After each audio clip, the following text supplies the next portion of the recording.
Bonjour, nous sommes au mois de mars et le 8 mars, c'est la journée internationale des femmes. Alors j'ai décidé de vous présenter des biographies de femmes et de petites filles qui peuvent servir de modèle à nos enfants.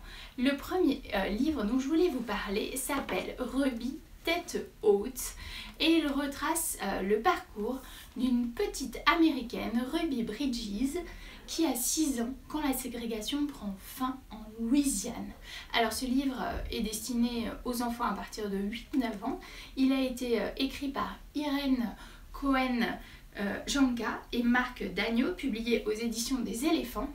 Et l'histoire est très simple. La petite Ruby est inscrite dans une école jusque-là réservée aux enfants blancs, l'école William Frantz.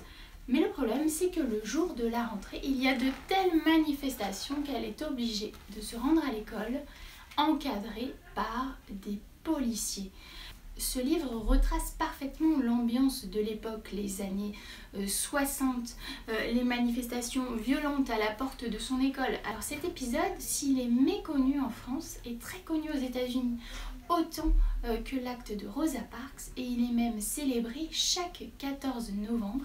C'est pour ça que je voulais vous parler de ce livre, car cette petite fille a marqué l'histoire des États-Unis.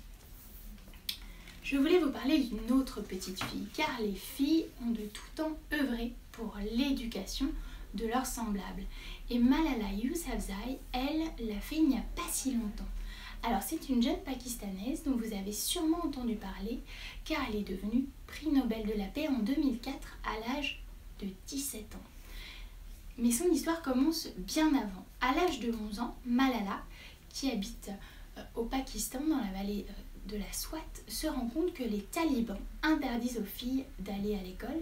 Et quand elle était petite, Malala rêvait d'avoir un crayon magique pour dessiner ce qu'elle n'avait pas, ce qui ferait plaisir à sa famille. Et elle va découvrir, en envoyant des lettres un peu partout, qu'elle peut faire changer les choses, qu'elle peut alerter l'opinion internationale et que les crayons peuvent vraiment être magiques. Tout est raconté dans ce très joli livre, Le crayon magique de Malala, illustré par Kera Squat et publié aux éditions Gautret-Lambros. Depuis tout à l'heure, je vous parle d'exemples où les filles luttent pour l'éducation des filles. Mais il y a bien d'autres domaines où les femmes se sont illustrées, et ce depuis l'Antiquité. Et vous découvrirez de nombreuses femmes célèbres dans ce livre, Histoire du soir pour filles rebelles, écrit par Elena Favilli et Francesca Cavallo, publié aux éditions Les Arènes. C'est un vrai coup de cœur. C'est le livre que toutes les filles doivent avoir dans leur bibliothèque à partir de 8-9 ans. Et s'adresse le portrait de 100 femmes d'exception. Elles viennent de tous les pays, elles ont fait 1001 choses. Savez-vous que l'homme a marché sur la Lune grâce à une femme? Margaret Hamilton, une informaticienne. Connaissez-vous Helen Keller? Une jeune américaine née en 1880.